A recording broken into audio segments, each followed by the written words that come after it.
During the early years of Blue Dragon, I was aware of the Hoi An Children's Home. It was already running before we started here, but they didn't have the resources or the facilities to really look after the kids. And they were just desperate for some help. So by that time we were really good at residential care. We had some homes already in other parts of the country, and we thought we could apply what we know to the Hoi An Children's Home. So that's what we've done.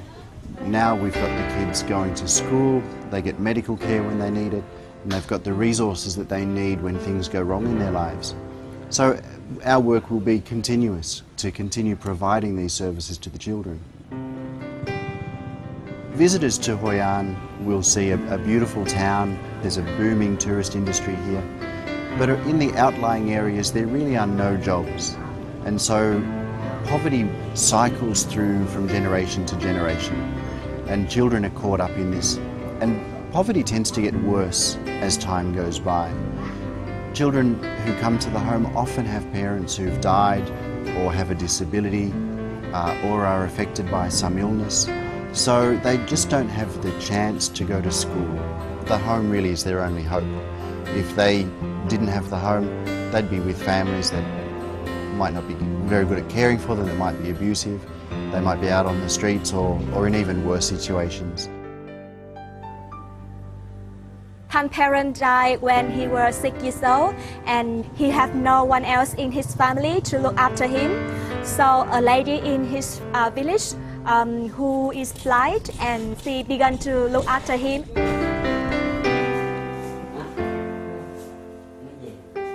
She decided to take Tan on to look after him, and with the hope that in her old age maybe he could look after her.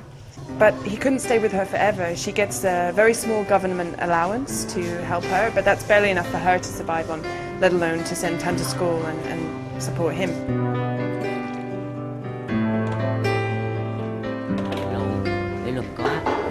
When I was at home, I had to fish in the river near my house to earn money to get by. I wanted to study, but because we had no money, my adopted mother had to ask people from around the village to help us. If Tan hadn't come to the home, I guess by now he would have dropped out of school. He would have to find work, what little work there is where he lives, to support himself and the woman that cares for him. So there would be one bright, intelligent boy unable to complete his education and stuck again in that cycle of a poorly paid job, and I don't know where his future would lie. My life here is much better than before. Here I have money to go to school every day. I can eat every day. It helps me have hope for my life.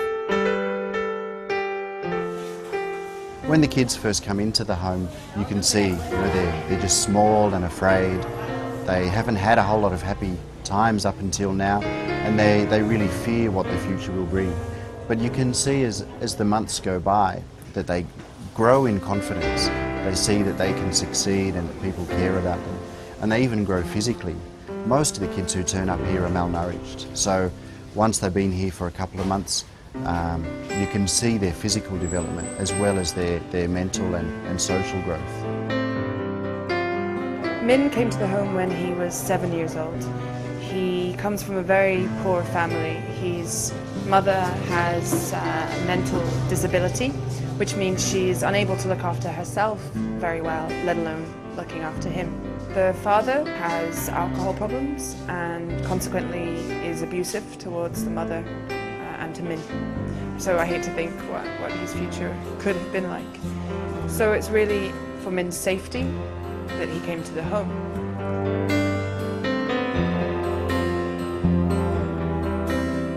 When you first come to the home, what you see is a house. So a place for the kids to stay, a roof over their heads.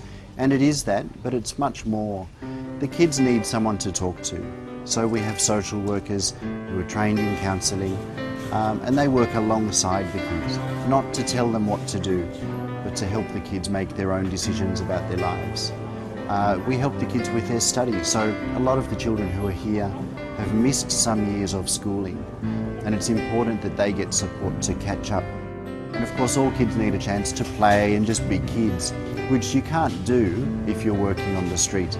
So we've got some nice gardens and we run some social activities and we just let them have fun. The kids who live here are just terrific people. They're wonderful kids, just in awful circumstances.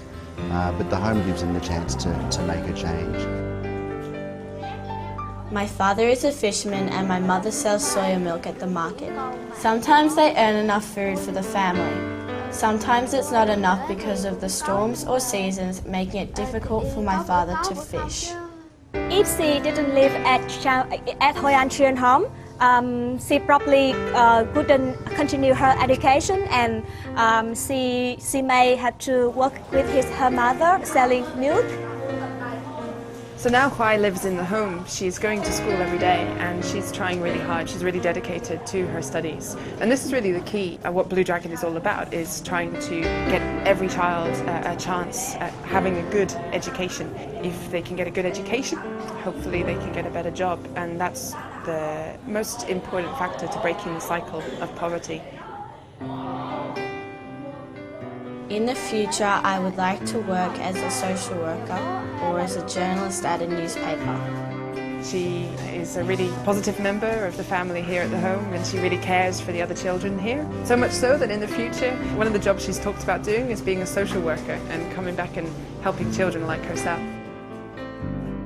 The kids really do use the home as a chance to get ahead in life. And there are lots of kids around the countryside now who have come through the home, have graduated from high school, maybe gone on to college or university, and are now in good jobs and have families of their own.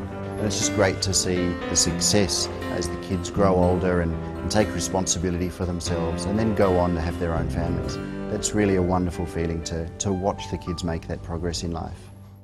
There are about 30 children living here at the home now, but every year there are 100 kids who apply, and we can only take a few new children every year. There are many, many families who need their kids to come to a place like this, but there aren't enough places. We hope, and our big dream is that we'll be able to rebuild the children's home in the near future so that more children can come and stay here. The home's had some terrific success and great outcomes for the kids, but to keep that going, we really need support. We want to get more kids to come to the home, and we've got to prepare them for their future. So that means education, healthcare. The only way we can do that is with support from the world community, so that every day these kids have a brighter future to look forward to.